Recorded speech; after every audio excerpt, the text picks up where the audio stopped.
Hello guys, আমরা এখন চলে আসলাম পানাম সোনারগাঁও পানাম সিটি ভিডিও কিছুক্ষণ আগে করলাম। আর এখন হচ্ছে সোনারগাঁও সর্দার বাড়িটা। তো এখানে যারা যারা এখন আসেনি তাদের জন্য একটা নিউজ, সেটা হচ্ছে আপনার এই সর্দার বাড়িতে ঢুকতে 150 টাকা লাগে। আর গেট প্রবেশ হচ্ছে স্টুডেন্টদের জন্য 30 টাকা, আর জনসাধারণের জন্য 50 টাকা। ঠিক আছে, এই যে স্টুডেন্ট এটা সব হচ্ছে সর্দার স্টুডেন্ট বাড়ি। জাস্ট এটার ভিতরে প্রবেশ করতে 150 টাকা লাগবে। আমাকে স্টুডেন্ট মানা যায়, আপনাদেরকে কি স্টুডেন্ট মনে হয়?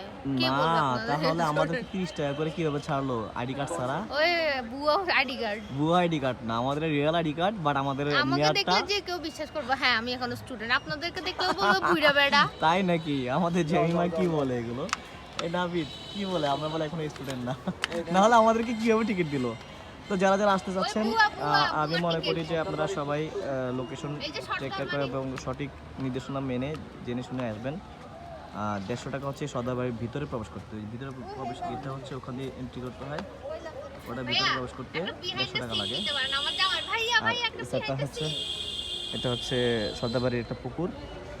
আর হচ্ছে এখানে প্রশাসন চলতেছে দেখেছি, সাইফুল আবিদ নাবিদ পুরা একবার কাইচিত হয়ে প্রফেশনাল ফটোগ্রাফারের মতোই সে ছবি তুলতেছে। তার ওয়াইফের জেমিমা, সে খুব হাসি মুখে আছে। আমরা 1 জানুয়ারি, সেটা হচ্ছে 25 সালের প্রথম বছরে আমরা আসলাম উপলক্ষে। যাক, জেমিমা সর্দার বাড়ি দেখাচ্ছে। হ্যাঁ, এই যে সর্দার বাড়ি এটা। তো সবাই লাইক এবং কমেন্ট করবেন, ফলো দিবেন। আর যারা এখনো সোনারগাঁও আসেননি, জাদুঘর ওই সাইডে আছে, ও পিছনে ওই সাইডটা হচ্ছে জাদুঘর, হ্যালো আর এটা হচ্ছে সর্দার বাড়ি। হ্যাঁ আমি কি তোমার আমারে দিছ নাকি তোমার না কল দিছি ধরো